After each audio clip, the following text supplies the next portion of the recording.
ოქროს ცენტრალური ბანკების მხრიდან კვლავ მაღალი მოთხოვნა ნარჩუნდება, რაც ძვირფასი მეტალის ფასს კიდევ უფრო მეტად ზრდის.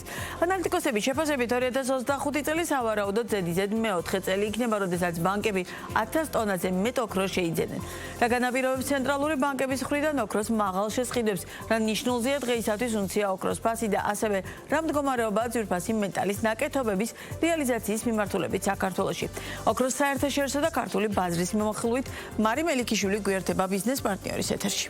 გამარჯობა, მაიამი ვესალმებით ჩვენს მაყურებელს. ამჟამად 1 უნცია ოქროს ღირებულება $3,324 შეადგენს. უნდა ითქვას, რომ მიმდინარე წელს ოქროს ფასი უმეტესად ზრდის ტენდენციით ხასიათდება. მაგალითისთვის 2025 წლის მეორე კვარტლის მონაცემებით ოქროს ფასი 5.7%-ით გაიზარდა, რაც მისი როგორც უსაფრთხო აქტივის სტატუსს კიდევ უფრო ამყარებს. როგორც გვახსოვს, აპრილის დასაწყისში ოქრომ ახალი ისტორიული მაქსიმუმი დააფიქსირა და დროებით $3,500 გადააჭარბა. ანალიტიკოსების შეფასებით ოქროს ფასის ზრდის ერთ-ერთი მთავარი ფაქტორი ცენტრალური ბანკების მხრიდან ძლიერი მოთხოვნაა. რეზერვების დივერსიფიკაციის ტრენდი კვლავ გრძელდება და 2025 წელი სავარაუდოდ ზედიზედ მეოთხე წელი იქნება, როდესაც ცენტრალური ბანკები ჯამურად 1000 ტონაზე მეტ ოქროს შეიძენენ. ამას ხელს უწყობს დედოლარიზაციის მოთხოვნა და გეოპოლიტიკური რისკების ჰეჯირება. ამასთან პრეზიდენტ ტრამპის არაპროგნოზირებადი პოლიტიკა და ფედერალურ რეზერვთან დაპირისპირება ასუსტებს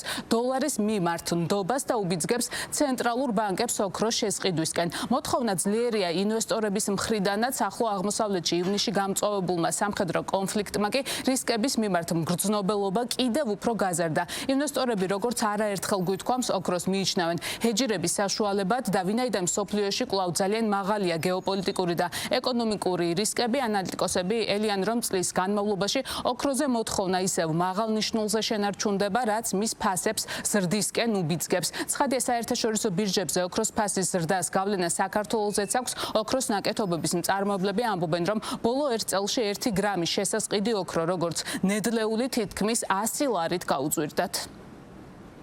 ოქროს ფასის ზრდის ტენდენცია მეორე კვარტალშიც გაგრძელდა და კვარტალის დასაწყისში კიდევ ერთი ახალი რეკორდული ნიშნული დაფიქსირდა, რაც $3,500-ია 1 უნციაზე. აღსანიშნავია, რომ მის მერე მცირე კორექცია მოხდა და ბოლო თვის განმავლობაში დაახლოებით $3,200-3,300 ფარგლებში იმარყევებს, თუმცა მიუხედავად ამ კორექციისა, მაინც საკმაოდ მნიშვნელოვანი ზრდა არის დაფიქსირებული წლის დასაწყისიდან დღემდე, რაც დაახლოებით 25% არის. რაც შეეხება მოლოდინებს, აქ ორი სხვადასხვა ფაქტორია მნიშვნელოვანი. ერთი ის, რომ როგორც დღევანდელი მოლოდინებით იკვეთება, ცენტრალური ბანკების მიერ ოქროს შესყიდვების კიდევ ერთი რეკორდული წელი იქნება 2025 წელი, როცა ისინი ჯამურად 1000 ტონაზე მეტ ოქროს შეიძენენ. გარდა ამისა, ასევე აღსანიშნავია სხვა ინვესტორების, როგორც საცალო ინვესტორები და სხვა ინსტიტუციონალური ინვესტორები, მათი მოთხოვნა, ეს კი კონკრეტულად უკავშირდება უფრო გეოპოლიტიკურ თუ სხვა სახის რისკებს, რაც მიუხედავად იმისა, რომ მაგალითად ახლო აღმოსავლეთში ომი დასრულდა, მაინც სხვადასხვა რისკები აქტიურია. ირან-ისრაელის ესე ვთქვათ კონფლიქტის ესკალაციის პირველ დღეს იყო, რომ მაგალითად $3,490-მდე ავიდა ფასი, თუმცა ეს ფასი მალევე კორექტირდა და ის დაახლოებით $3,350-ის ფარგლებში ტრიალებდა ძალიან დიდი ხანი. ეხლა დაახლოებით $3,300-$3,320-ზეა და ეს ნიშნული პრინციპში შეიძლება ითქვას, რომ შენარჩუნებულია. ამას ერთვის ასე ვთქვათ ლარის დოლარის მიმართ გამყარება და საერთო ჯამში ეს გვაძლევს საშუალებას, რომ ფასი პლუს-მინუს იყოს სტაბილური და ჩვენთვის ესე ვთქვათ შეიძლება არ იყოს დიდად მომგებიანი, რადგან დაახლოებით 100 ლარით არის გაძვირებული წინა წელთან შედარებით. თუმცა ამ გარდამავალ პერიოდში თუ ამ ფასზე იქნება დასტაბილურებული, ჩვენთვის საშუალებას მოგცემს, რომ ფასები შევინარჩუნოთ და ესე ვთქვათ ზრდა აღარ მოვახდინოთ.